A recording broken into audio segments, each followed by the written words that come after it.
my last speech, I had to choose an issue that was happening at the moment, a current issue.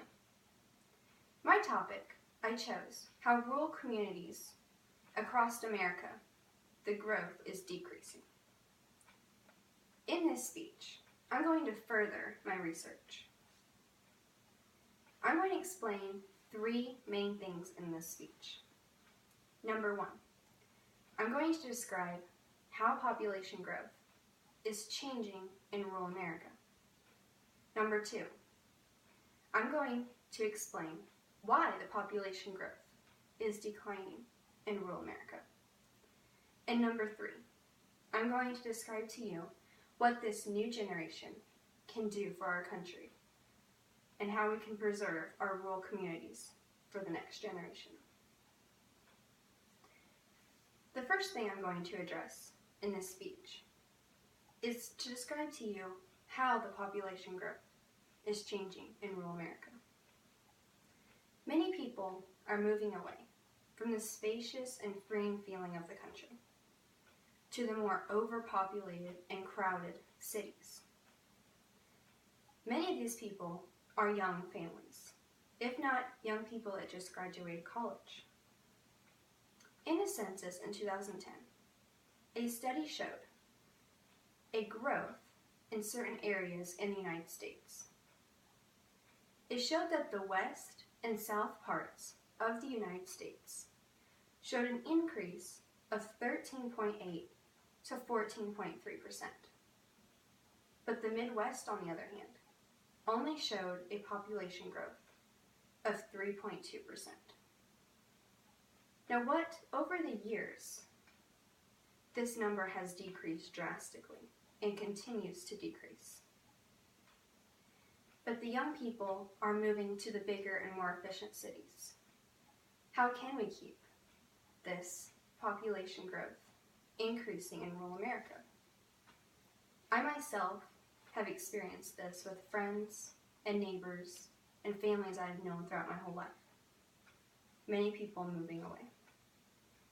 Which leads me to my second point in my speech, to explain to you why people are moving from rural America to the cities. There are 3 main reasons. The first are jobs. Many people, jobs is very important.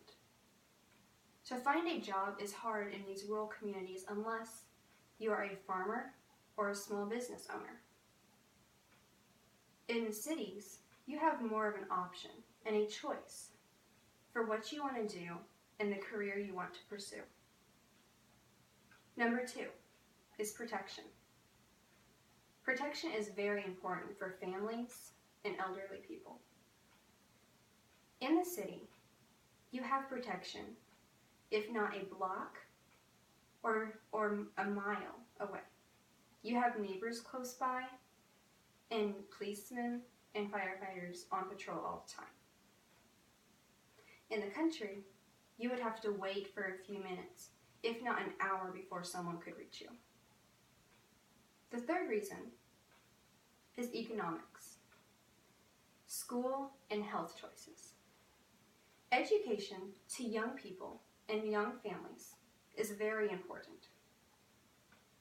Equally important is the health choices, choosing a hospital for a place to go. In rural communities, you don't have much of an option. There might be 2 if you are lucky. But what if rural communities could increase their production rates? What if this young generation could create new choices for future generations to increase their jobs, protection, and economic choices? Which leads me to the last part in the speech, what this new generation could do for our rural communities. Many of them could continue the family business or farming. Many rural living people are farmers and have been farmers for generations. To carry that on is something special to both the children and their parents. As this new generation emerges, we can provide these options for these people choosing a place to live and raise a family. They would encourage rural communities together. With this new generation, we can preserve our country for our future family and future generations of this country. This would increase agriculture and livestock production. A research done showed that in 1900, 40% of the U.S. population were farmers. That number has decreased drastically over a century. Today, only 2% of the U.S. population are farmers. If we can keep this rising, we could produce more production for our whole country together. In conclusion to this speech, it shows that we all depend on each other.